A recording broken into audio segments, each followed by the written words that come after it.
Morning, everyone. Thank you for attending this session.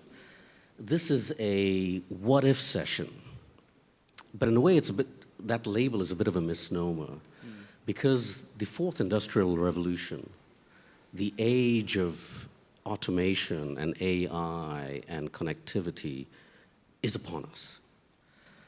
It is changing the way that we work. It is changing the way that we consume. It is changing the way that we live. And that rate of change is ever accelerating. Just yesterday, the CEO of IBM, Ginni Rometty, said, "In 5 years, there's no doubt in my mind that cognitive AI will impact every decision made." Every decision made. Well, if we take her at her word, that's going to be quite transformational. The thing about revolutions, though, is that revolutions can destroy the old even as they build the new. So what we're going to explore today is the impact on labor and talent, on education and retraining, and on how governments, businesses, and individuals can shape the employment architecture for the future. We've got a very well-qualified, very well-informed group of people, I think. I would like to begin with introduce Minister Anies Baswedan, who is the Minister of Education and Culture of Indonesia. To my left, Kathleen Chiu, who is Group Legal Counsel for YTL Corporation of Malaysia. To her left, Gerald Lawless, who wears quite a few hats. Not the lawless ones, they are. And Lawless, yes, exactly. So he's head of tourism and hospitality for Dubai Holding in United Arab Emirates, and he's given me his card, and there are 3 or 4 other things, but we'll probably get to that later.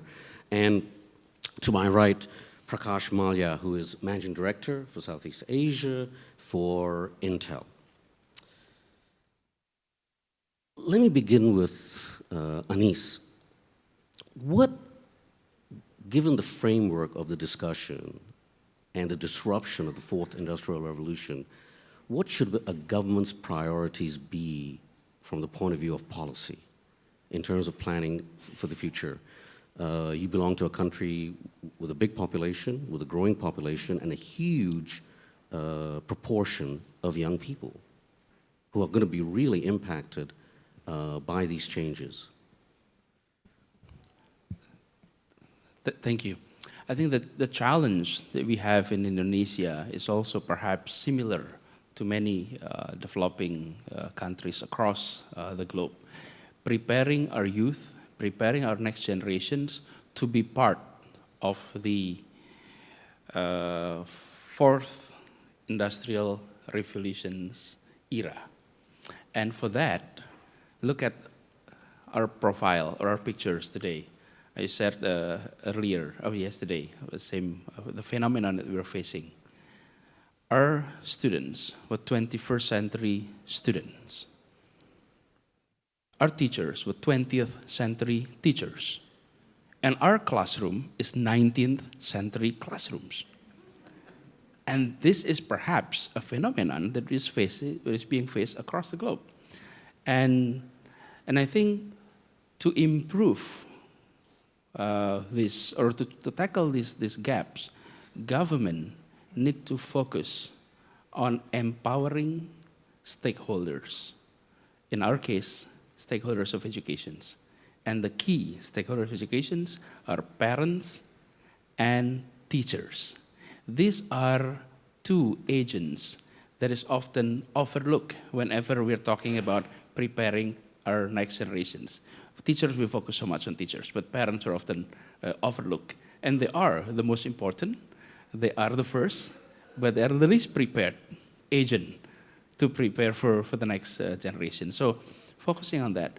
But the other thing that is also critical is as we are undergoing these transformations, many of the jobs that we are now seeing may disappear. That is been said many, many times.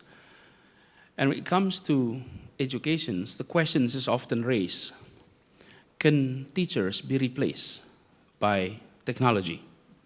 Can then we ask technology to help preparing our next generations? I often approach it in a different slant. What kind of teachers is replaceable by technology? What kind of teachers is not replaceable by technology?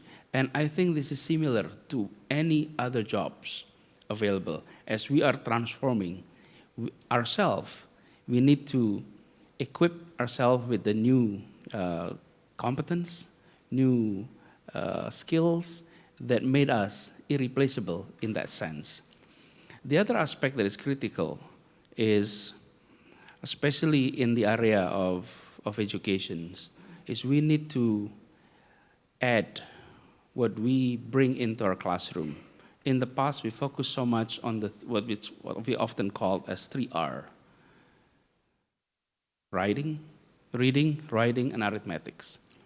Now we need to add with literacy in terms of financial literacy, cultural literacy, information technology literacy. And on top of that, the World Economic Forum produced a report 2 months ago on the importance of the 21st century competence, that is creativity, critical thinking, collaborations, and communications.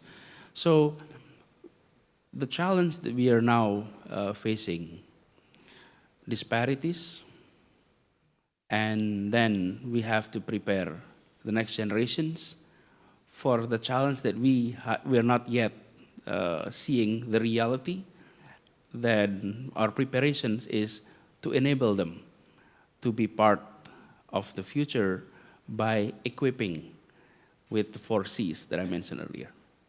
So I just want to follow up one point that you made when you talked about 19th century classrooms. So on a practical level, what is your ministry doing to, let's say, upgrade the hardware? And again, on a specific level, what is your ministry doing to upgrade the quality of your teachers? Parents you can't control. You can never control the parents. Yes, and they don't want to be controlled. Number one, the phenomenon of 19th century classroom is everywhere. The setting of our classroom is still in the period of the third industrial revolution's era, that we prepare our teachers to be an instructor in the classroom. And that's why the setting is teachers as instructor. Now, teachers is more a facilitator. So number one that we're doing is training the teacher to shift the role from instructor into facilitator. So what we did is we're launching a massive teachers training across the country. The size is rather big. We have 2.9 million teachers under our authority. And on top of that, the infrastructure itself, we choose not to change in terms of changing the setting of the classroom or anything, no. But we focus more on the teachers, we focus more on making technology available, especially information communication technology. So what we do is we are, for example, we are preparing our exams into a computer-based exams. The idea is to make our exams be an interactive exams, and we're able to provide much of the innovations into our exams. Otherwise, with this large number of students, we will not be able to do that. So, providing technology in our schools, enabling teachers to change its role from instructor into facilitator through trainings. And the fourth one is actually, we're doing it, we are creating a directorate on parenting education. Yes, indeed. And we created this directorate. The idea is to facilitate learning among parents. So successful parents were being interviewed, they share their stories and experience, and we put it into our system that we then distribute it to parents across Indonesia. Through whom? Through our schools. So now, schools were required to invite parents twice per semester, and the materials that we have from lesson learned from other parents were being distributed to them. The idea is we have to make sure teachers and parents understand that we all are learners. If you want to be part of the futures, then you really have to understand that we are learners, not only the students, but also the teachers and parents. And so those are the three things that we're doing. Well, that's edifying. I think all of us would like to sit in on one of these classrooms. I want to turn to the people in this group who are in the private sector. Kathleen, you know, you're part of a big company, quite diversified conglomerate. When you look at the recruits that you get, what are their strengths and what are their weaknesses for your company where it is now, but also preparing for the future? Yeah, I think that's a problem that I think a lot of companies face, that kids who come out of school, I'm talking particularly in the Asian context, they're not very good at communicating. I mean, the ones that, you know, I meet, I think they've come from a system, you know, of more rote learning. I think that's how our education system here has developed. Mm-hmm. You know, you go to school, you accumulate knowledge, and then your assessment is just based on what you know, and not, you know, how, you know, not how do you solve a problem, it's what you know. So you're tested and you get straight A's and it's wonderful, and you come out to work and you have to solve a problem. So I think the issue for us is we're seeing young people come in who have a lot of knowledge, who need to be trained again how to apply that knowledge, who don't communicate very well. And again, I feel it's also the assessment system that has created these boxes of the individual. It's my grades, you know, I have to be very careful so that I get all the A's, so I get to the best universities. When you come to a working context, you need to collaborate, need to have teamwork, and you need to realize that when you work together and you build on each other's work, you know, that's going to be more successful. And I think that's why the education systems that have evolved, you know, I think through the Industrial Revolution, where it was repetitive and all you needed to do was learn how to do one thing really well and keep duplicating it. I think that's not going to work going forward. I mean, it's too easy now. If I need some information, I really don't need to remember it, you know. I just call Mr. Google, right? So Mr. Google gives me the answer. But how do I know whether that's the right answer for my situation? So, you know, it's a problem solving. Prakash, do you have a similar problem, or just simply because of the industry that you're in and the company that you're associated with, that you are able to, is your talent pool bigger, simply much more global? I think the challenges are pretty similar, I would say. And if you look at, to answer your question, I wanted to step back on how the technology piece is evolving, right? Everything that is being said on Fourth Industrial Revolution, I strongly believe to a large extent that is going to happen, right? And that is going to happen because of two reasons, in my opinion. Number one, the connectivity is improving dramatically. And second is just the aspect of cloud being the single most important trend.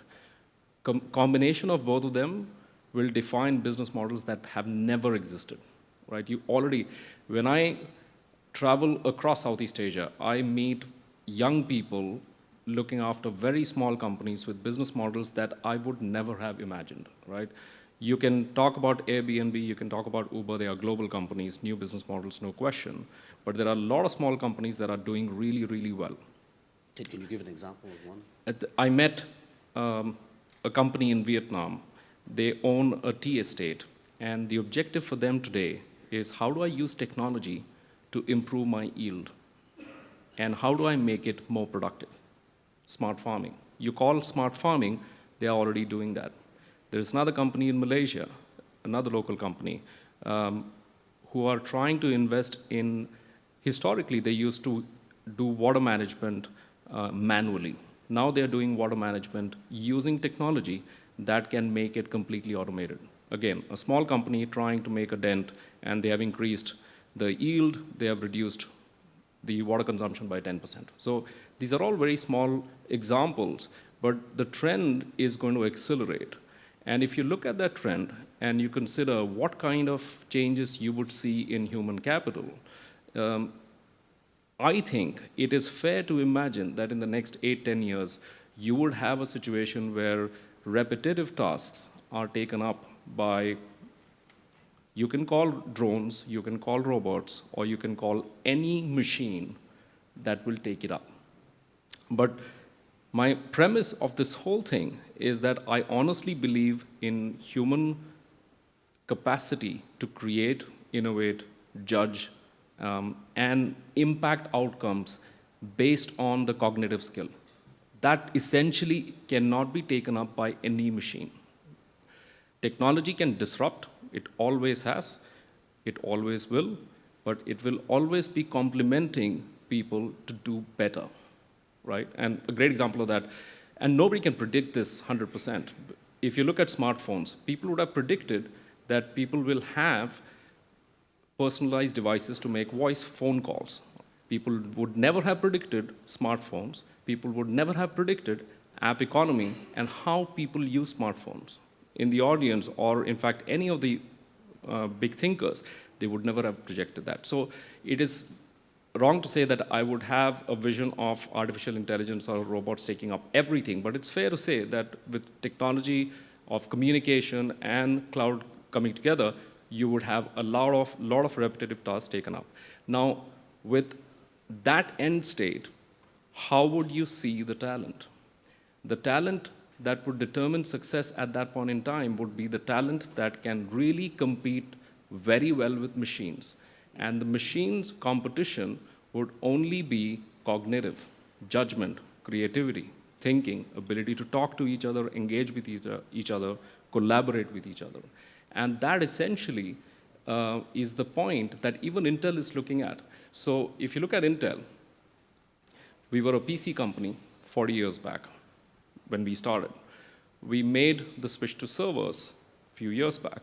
Now we are accelerating that change towards billions of devices, connectivity, data center, cloud, FPGAs. Many of you folks who are non-tech would not know FPGA technology, but essentially it means I would accelerate some usages on the cloud which are graphics oriented, which need algorithms to be crunched at a faster pace to be able to go real-time responses to situations which are happening, whether it's a security situation in an office or in a city or something else.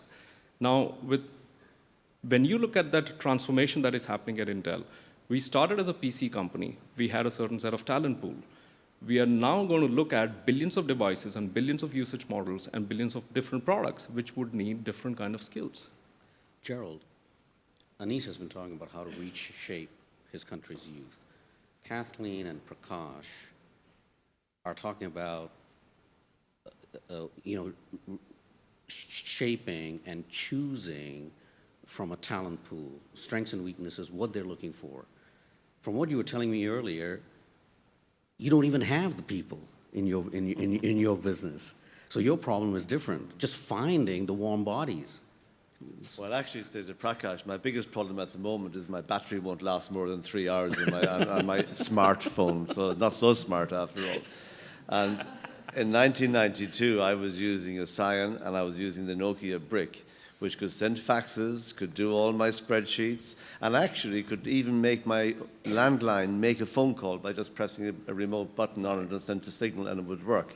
So I don't agree that we didn't think smartphones, would eventually evolve. I think they have, but I still feel there's an awful lot that can be done. And I love the theme of this particular session in that what if jobs as we know them disappear? And I think you just kind of mentioned it, some jobs, we can't wait for them to disappear. The repetitive type of factory jobs, which in many cases are dehumanizing to have to do it. And I think it's great that we can evolve like that. We talked within the hospitality business, for example, how efficiency can really improve, even in a very basic idea. For example, a room attendant is cleaning a room. If at the same time the robotic vacuum cleaner is going around the room doing the vacuuming, that already takes probably about 10 minutes So we're going to see an awful lot more efficiency. Within the travel, tourism and hospitality business, from work done with the organisations of which I'm the chair, the World Travel and Tourism Council, we are saying that out of 46 countries that have been surveyed, we actually have a shortage of talent over the next 10 years, which is going to grow at a fearsome pace, because already travel, tourism and hospitality accounts for 277 million jobs worldwide, going close, this is direct and indirect influence, going close now to 9% of the global labour force. And ultimately, by 2026, we're looking at going over 300 million jobs being provided by the industry. So within the industry, we have huge talent shortages. And this comes back to education and the relevant education for young people, the perception of the industry in many cases, particularly on the hotel side, where it's not always the most attractive, but provides huge opportunity for young people to come into the workforce, sometimes straight from school. Within our organisation in Dubai, we have the Emirates Academy of Hospitality Management, which has BA courses and Bachelor's in Business and the MBA courses. And we're open to the entire industry. But on a slight aside, I think that the educational process within hospitality particularly is now gaining a lot of attention, or attracting a lot of attention from educational institutions worldwide, because always we have had a large part of it, sort of like the medical education, in that we do placements within the industry. And you talk about youngsters coming out of with all straight A's and everything out of school and very good degrees, but not really being prepared to go into work and into industry. In the hospitality industry particularly, people have been tested, and youngsters have been tested very much through the educational process to be able to work almost straight away. You mentioned about, obviously repetitive jobs, and you were saying as well, that you'd want to automate those jobs, because there also could be, they're mind numbing and so on and so forth. But for your industry, for your businesses, is automation less of a pressing issue? Because surely in the hospitality business, the human touch is everything. Well, to me, it's all about choice. You see, you stay in a business hotel, you go around regularly. Do you always want the porter to meet you, to take your rollaway bag, which you're perfectly capable of carrying yourself or rolling yourself? And if you get a room called, say, 1021, chances are it's on the 10th floor, so you'll be able to get there, and you don't need somebody to take you there. Then you don't have change to give a tip. I like the idea of choice. And actually, I was talking recently to Michael Levy, who founded Citizen M Hotels. And I mean, he's done a fantastic job where he has, in the lobbies, he doesn't have any reception. His rooms are only about 20 square meters, but they're very luxuriously fitted out like a luxury yacht, and from the design point of view. So it's very ergonomic and works really well. But you come into one of his lobbies, and he has a number of kiosks where you will check in, more or less like these airline ones that you can also do.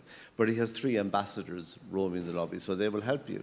And he says that people really feel, they feel happy with themselves when they actually manage to check themselves in.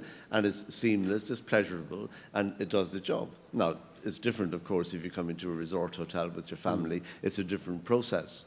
But it really is about choice. I mean, you could stay in this hotel, for example. Why not have kiosks in addition to reception? And ultimately, people will educate themselves and move towards that. But talking about the whole issue that the repetitive jobs go away eventually, we then have to say, how are we going to re-educate, retrain people to actually fill the jobs in industries? Because, of course, the economy will continue to expand, so hopefully jobs will continue to expand, but more interesting jobs. And then it will be interesting is, how will you fund the re-education? Presumably corporations will make a lot more profit because they have their labour costs will continue to reduce as a percentage of their income. The profitability will increase. Will you say then in government, oh, we're going to charge you more tax now because you have to pay for the re-education of the workers that you're laying off? Will that be something, I would ask, that might come about in the future as well within governments? Yeah, to continue what just said earlier, I think we need to see a closer partnership between the corporations and government, especially in the area of education. You know what Kathleen mentioned earlier, that you need to train the graduates. I think we need to do that within the school framework, that the school invite corporations as part of the stakeholders to educate the students. And we are, to give you an example, is our vocational trainings, that it is a 3-year program, 2 years in school, 1 year in corporations. But that's not enough. So I think we need to expedite the process. What we need as well is to invite school principals to come to corporations and be there and experience the kind of challenge that their student will have to face. Because if the school principals understand the challenge, they know how to translate that into their school system. Because we cannot just assume teachers and students experiencing the future challenge later on, but the school principals. So closer cooperations between corporations and schools or a government is needed, but also allowing school principals to be in corporations. So private sector should actually open up their doors to invite not only students, but school principals to come, or education leaders to come and experience, taste the future, and bring back to schools and prepare their children. I would, Yeah. I wanted to just add to and respond to, I'm sorry, I'll mention as Lawless. I said you can call me Lawless. The name is Gerald anyway, don't worry, Prakash. Okay. I would argue that the education ministries across Southeast Asia, if you look at, have a very robust budget, right? It's not the investment which is a gap, in my opinion. The gap, I would agree, one of the gaps is the public-private participation and ability to work together to address the needs. And I can cite a couple of examples where we have done this better. One of them is Malaysia itself. I don't know how many of you know that Intel has been in existence in Malaysia for the last 42 years. And we have 10,000 people in Penang. We have multiple sites there. But the most important thing to remember there is that 95% or so people are all locals. And there is high value add design work that is happening besides simply manufacturing. And the reason why we have been able to successfully do that is the fact that we have been able to work closely with the government towards talent development, both from investing in education, investing in projects in K-12 space, as well as higher education, right? So that's one example. The other example is also coming from Southeast Asia in Vietnam, where our plant is relatively new in context of Malaysia, but we had a serious problem on higher education talent not being available, not to the extent that we needed.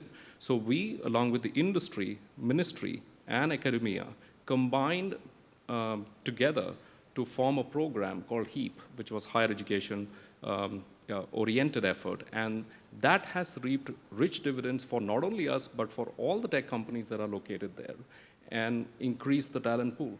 And if you think about the investment that the industry needs to make towards retraining, there is one part within the corporation of people. Like I told you, Intel is transforming. So we are investing quite a bit to retrain our people internally, because we would have to make that move from being only a PC server-oriented company to a billions of devices, billions of different usage model-oriented company. But at the same time, for us to come in with talent from outside, we have to invest along with the government, along with the academia, to make sure that the talent is keeping pace with the shape of things to come. We've talked a lot about education, and I want to come back to that a little later, but I want to sort of broaden this society-wide for a second. The World Economic Forum did a survey earlier this year, and surveying 15 developed and emerging economies, and they calculated that in the next 5 years there'll be a net loss because of automation, a net loss of 5.1 million jobs. Why is this important? Because 3 years ago, Ravi Veloor of the Straits Times, I believe he's in the audience here, flagged the danger of jobs as a national security issue. It means when you don't have enough jobs for young people in particular, they, as he wrote, jobs not only boost purchasing power in domestic markets, but they also keep people busy and focused.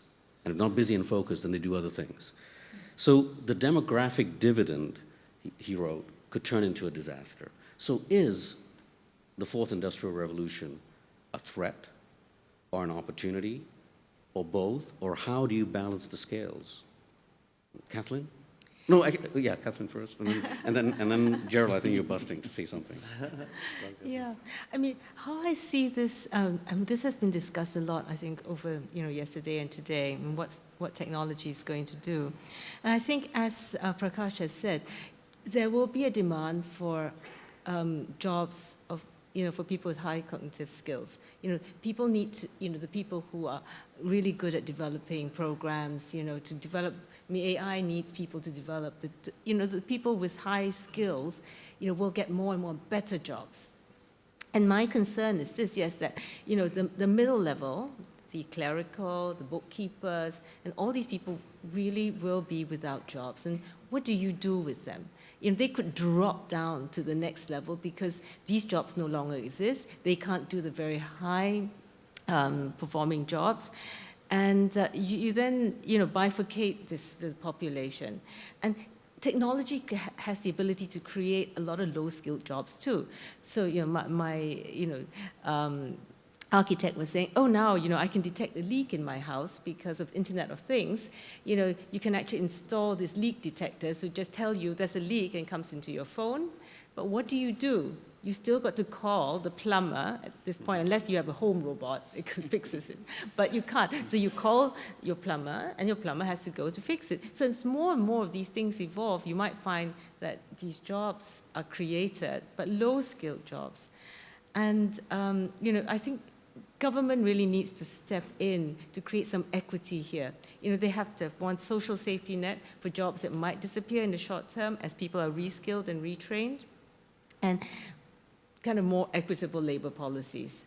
If you, like minimum wage, I'm concerned as well about in the agricultural sector, where you still need a lot of labor. And, as you go forward, the Internet of Things might help you do some of it, but like harvesting of all palm fruits, I can't see it going away for a long time, that you need the human skill. So then society will become, for the very rich, very clever, and then for the very unskilled and low-paid jobs. So I think government has a huge role to play in this. Yes, there's a potential for instability there. Gerald, and then maybe Anisman, given the young population you have in your country. Well, first of all, I think you can all come and work in the hotel business and we'll be able to look after you. But I do think it's very interesting what you start to touch on as well as the social side. We hear people almost ridicule, to an extent anyway, the 35-hour working week in France. Now they're rioting on the streets in France because there's going to be a slight change in that they can work up to 46 hours with overtime.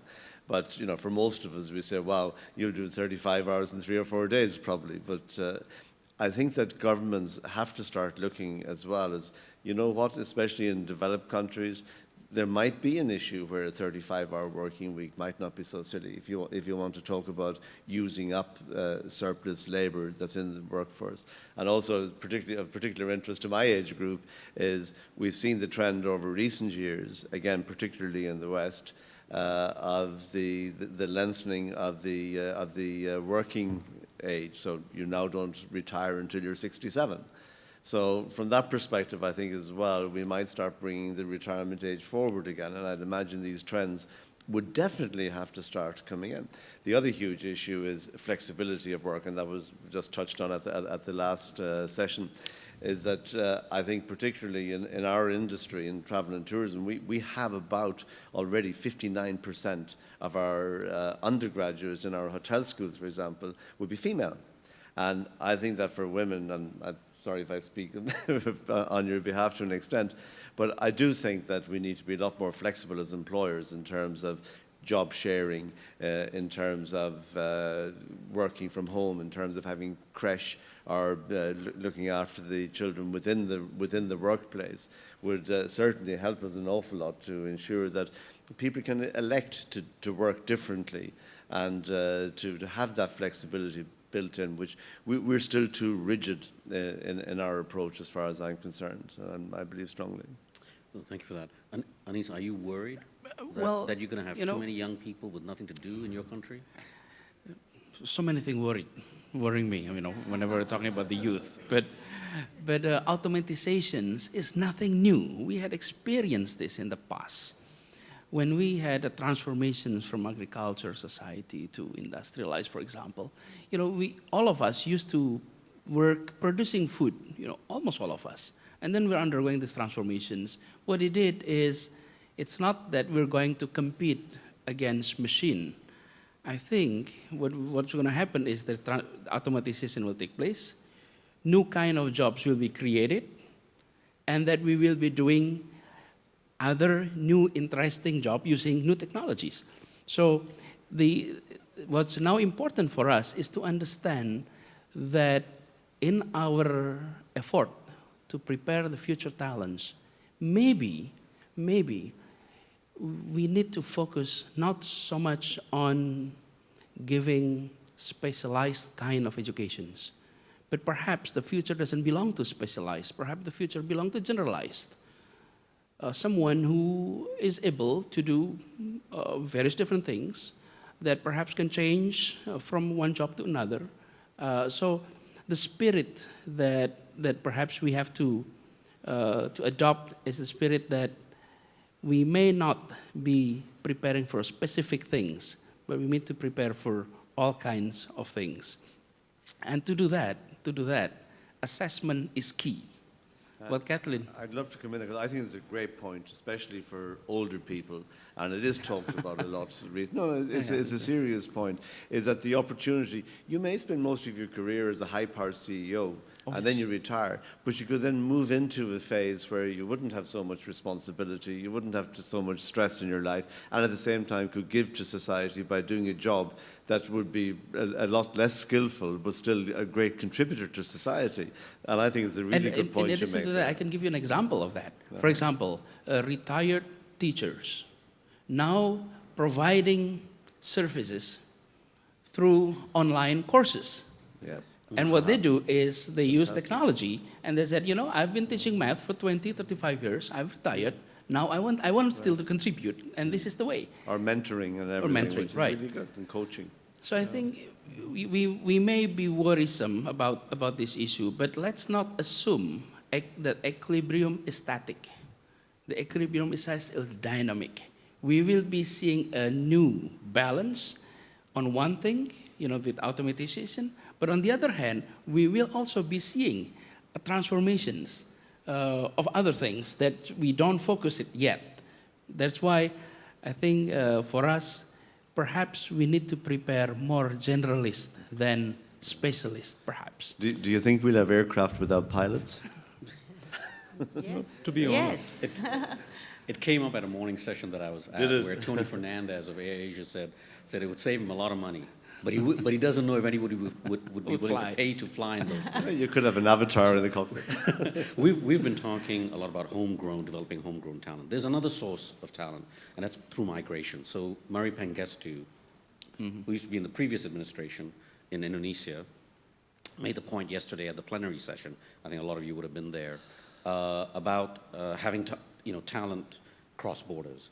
But when we look specifically at ASEAN, and not just ASEAN, but the global mindset right now is not very much in favor of migration. You've got the refugee crisis, you've got anti-globalization trends, you've got the threat of terrorism, and you've got a lot of protectionist barriers still in place within ASEAN. Prakash, is talent migration a good source of recruits and talent for you, or do you actually encounter challenges and barriers to that in your region, which is Southeast Asia? I think talent migration could be an issue. But Intel specifically, if I look at my hiring within Intel, we haven't been challenged to that extent on migrating talent from, if you're talking within Southeast Asian countries or outside of Southeast Asia. So for example, I grew up in India and I relocated to Singapore about 10 years back, and now I'm a Singapore citizen and I look after Southeast Asia. So what would you call me?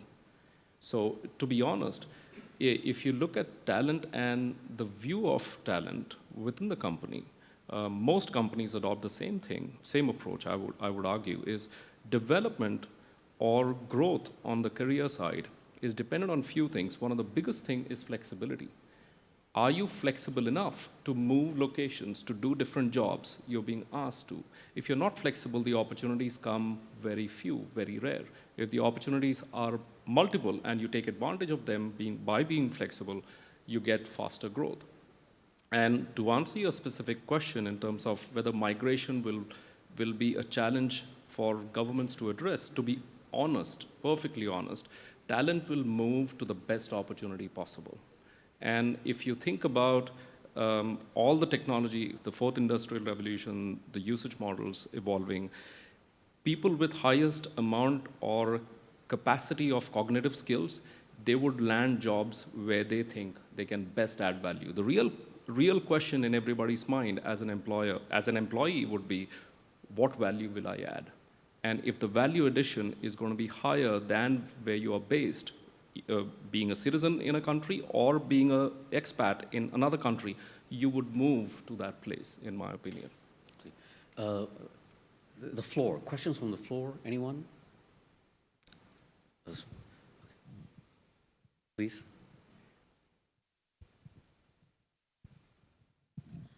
Thank you. I'm Trimumpuni from Indonesia, social entrepreneur.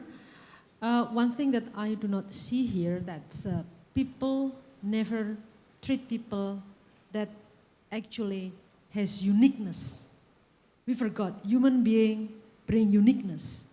And when you're talking about automation, you're talking about all different mass production and all mass jobs, but we have to think that the current situations is forgetting about creating competency but not losing the uniqueness of the students in the education. You know, I give you a very clear example. There is some questionnaire was made for the Harvard students before they entering the Harvard. What are you going to do for your future? There are so many interesting, I want to do something in Guatemala, doing something good thing in Southeast Asian countries, all really something that preparing themselves, to be useful for other peoples, But after 3 years, coming to get this, degree in Harvard, and then you are a graduate, suddenly another questionnaire was giving a very surprising answer. They want to be a CEO, the top 10 of Slumbersea, of Exxon, of everything. So something missing here. That's from the uniqueness, you create a uniform. With this problem you're facing now, job lessons, everything, I would like to really, ask each of you, where do we put this uniqueness of human being in the education system? Maybe this will be, I don't know, a challenge for our future, and then how we would like to overcome that situation. Kathleen, would you like to take that Yeah, first? yeah, I'd really love because to you've take sort of that. indicated that you've thought about this. Yeah. I think, I think you've hit on a really good point for me. My big issue, we work a lot with schools. So in my company, we're a conglomerate, and one of the things we do is we have an education platform, a virtual learning platform, and it's delivered to all 10,000 schools in this country. And what I find with the school curriculum today, I think we know we need to change it, and I said this chasing after A's, which is the problem today, is we seem to have taken, the human character out of our education system, the values education, character education, You know, the things that make us resilient as human beings, as you say, to be able to do many jobs, to change jobs, to be prepared for change. You need someone, you know, who's resilient, who has integrity, who's honest, you know, all these values. And I feel that today, so much of that, you know, schools are very secular. In the past, I think some, you know, religious schools still kind of brought these values in the schools. But today, because everybody just wants an output, what's the input? The output is how many A's or how many B's or whatever, and you've lost the human character. And I think teachers need to be told now that they are role models, you know, that they are character models, that the training is not just training about how to deliver some of these skills that are essential, but the training is to be the role model and how to make your students people of good character. Prakash, do you get people at Intel who want to change the world for the better? Absolutely. I fundamentally believe Intel has changed the world for the better. And that's responsible.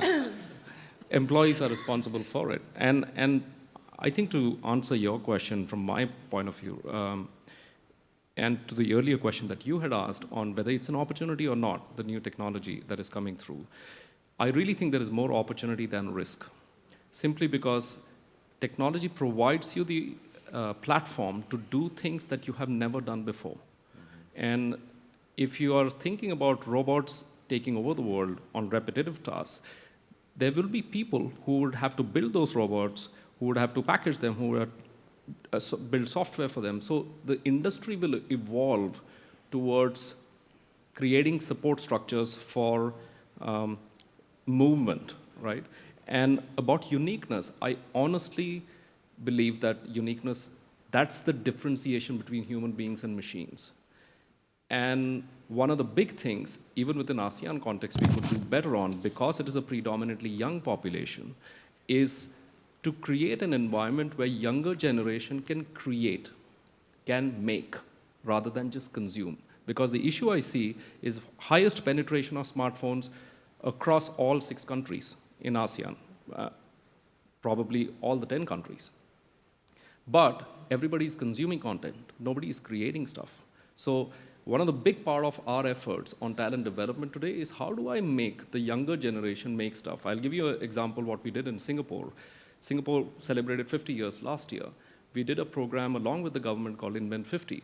And the Invent 50 threw a problem at students in universities saying, why don't you respond with a technology-oriented solution to solve a societal problem?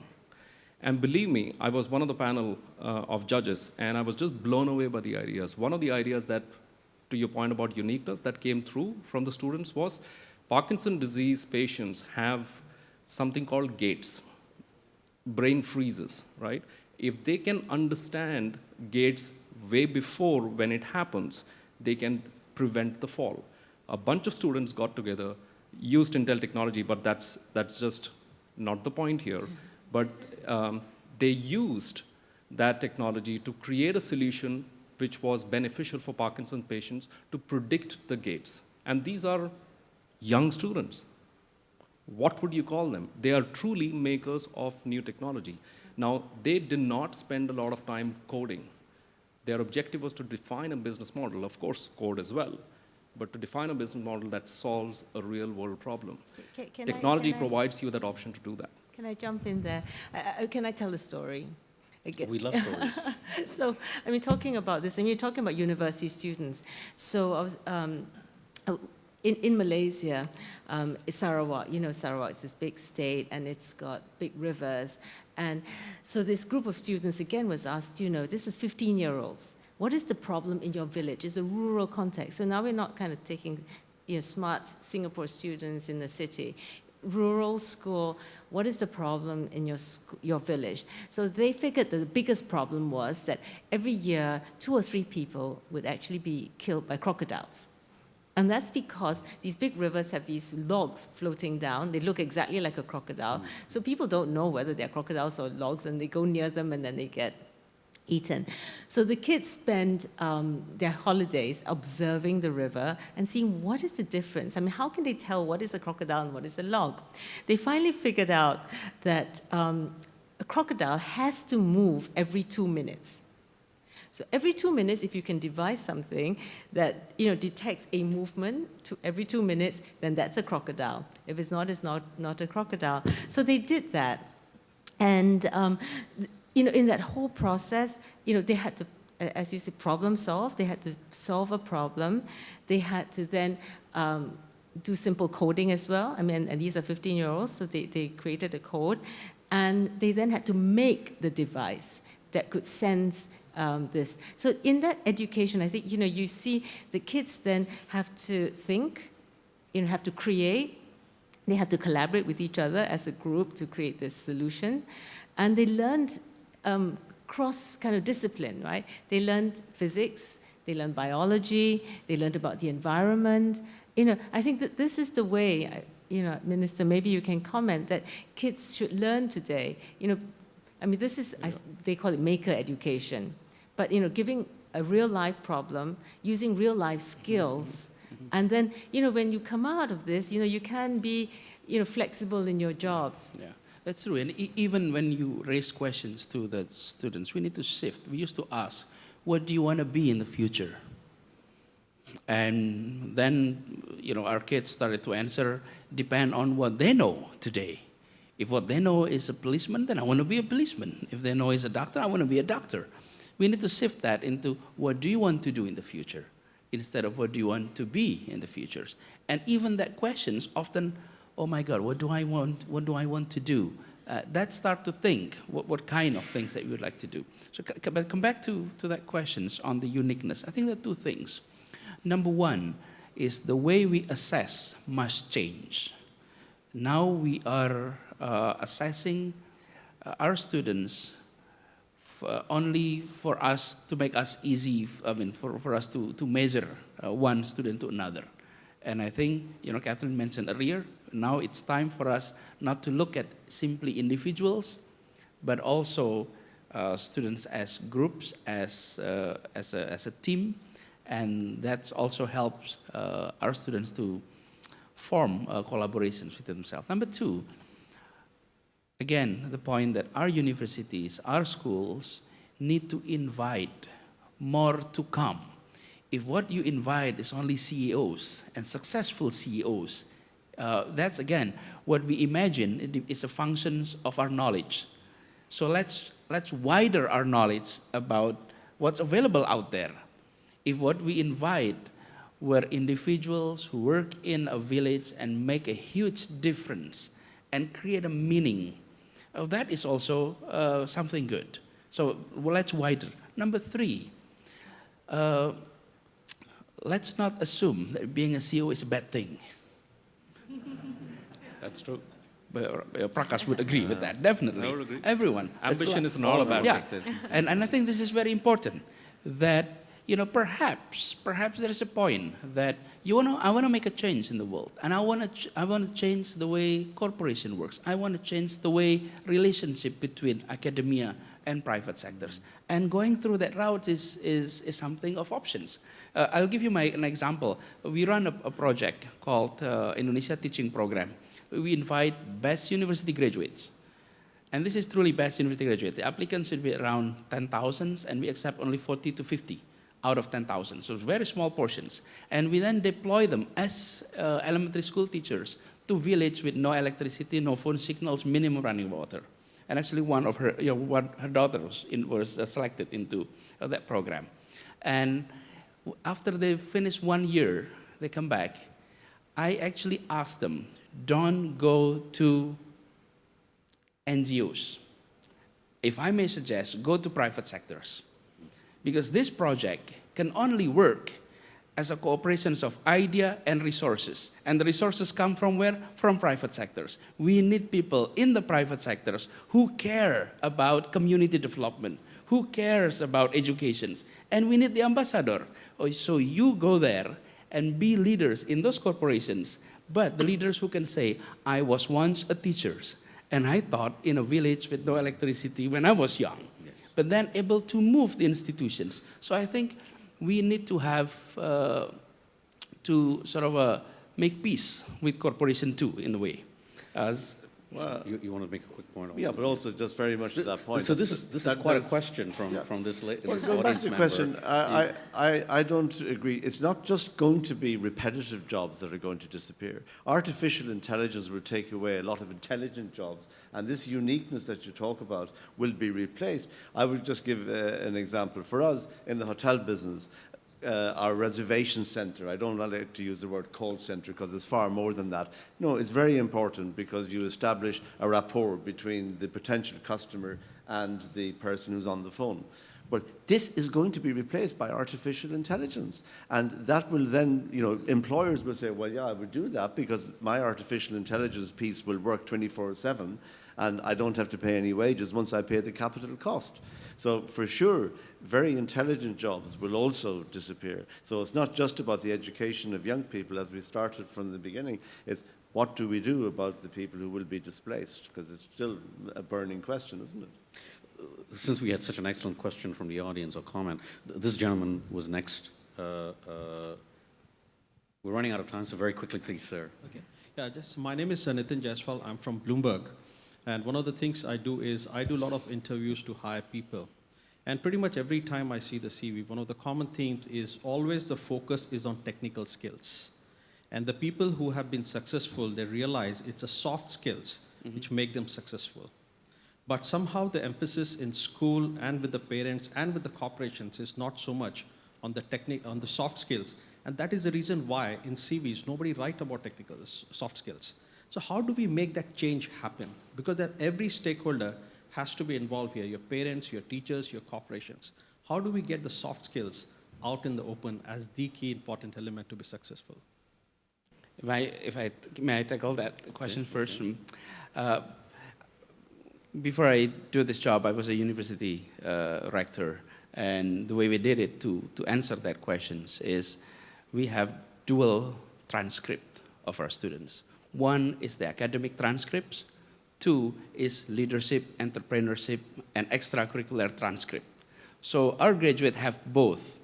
And we always said, I always said to them, your high GPA will get you a job interview, but it's your leadership, your entrepreneurship, your communication skill will get you a job and get you to the top. It's not your GPA. But without high GPA, you're not going to get a call for an interview. So you better combine between the two. And I think, again, assessment. And we don't allow our students to take their final exams before completing a certain credit points for their non-curricular activities. Because that's a must. And go back to what Kathleen mentioned also earlier, but the importance of values, the characters. The characters cannot be taught in the classroom. Characters must be taught through habituations. But you will learn that through placements, like we've been doing in the hotel industry for 100 years, is that you have about 1 year out of 3 years or 1 year out of 4 years actually working in the industry that you're going to qualify in which to work, which I think really helps that soft skill side.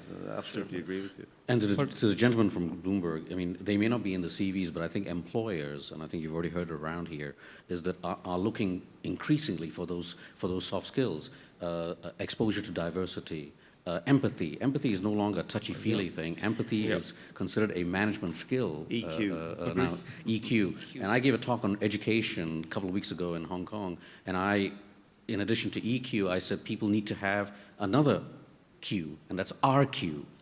Well, you heard it here first. Receptivity quotient. What is your receptivity quotient? Your ability to be open and tolerant and accept. Yeah. I've a gentleman behind me who wants to ask a question, and I'm afraid that'll be the last one from the floor because we are running out of time. So I'm going to touch on a separate point of view because while we are worried about job losses, and in the top of the pyramid there's a lot of job losses, the bottom of the pyramid have 4 billion customers waiting to be served, and they are excluded out of our formal economy. Obviously, that the 3 billion that is buying less and less today is not so sexy as the 4 billion who are waiting for you to serve. So why don't we use all these jobless resources in the top of the pyramid to engage the bottom of the pyramid, and then we have a whole marketplace of 7.2 billion people instead of only 3 billion. Yeah, well, I can take that on. I would agree that's a tough one. That's pretty cosmic. Yeah, it is. You know, one doesn't know how the job market is going to evolve. But I want to actually take it back to the economic part. No pun intended, we are at the World Economic Forum. Economically, an entrepreneur produces something. It means there is a demand for it from the citizens. The citizens will pay for it because they have the money. And if either of those steps are missing, then the entrepreneur cannot sell the product. And I do think that despite all of this artificial intelligence, robotics happening and changing the world, there is a societal and there is a political aspect which would take care to a large extent how the citizens are gainfully employed to a large extent and how they are having the capacity to buy things which entrepreneurs produce. Now, what they produce, in light of your point, whether they can address bottom of the pyramid, will also be dependent on the availability of talent across the board. If you look at the next 3 billion to connect them and to service them and to provide them solutions, it is very difficult. And there is a reason why they are in the next 3 billion, because connectivity and access is very difficult. Technology can absolutely help bridge that gap. And to my earlier point, the business models will evolve to actually address those people as well. I see a huge net positive out of this entire equation of creating more jobs, creating more opportunities, create more services-oriented business models than what has ever existed in the past. Well, we've talked a lot about the challenges and about the risks. Let's end on that optimistic note from Prakash. Thank you to the group. Thank you to everyone for all your engagement.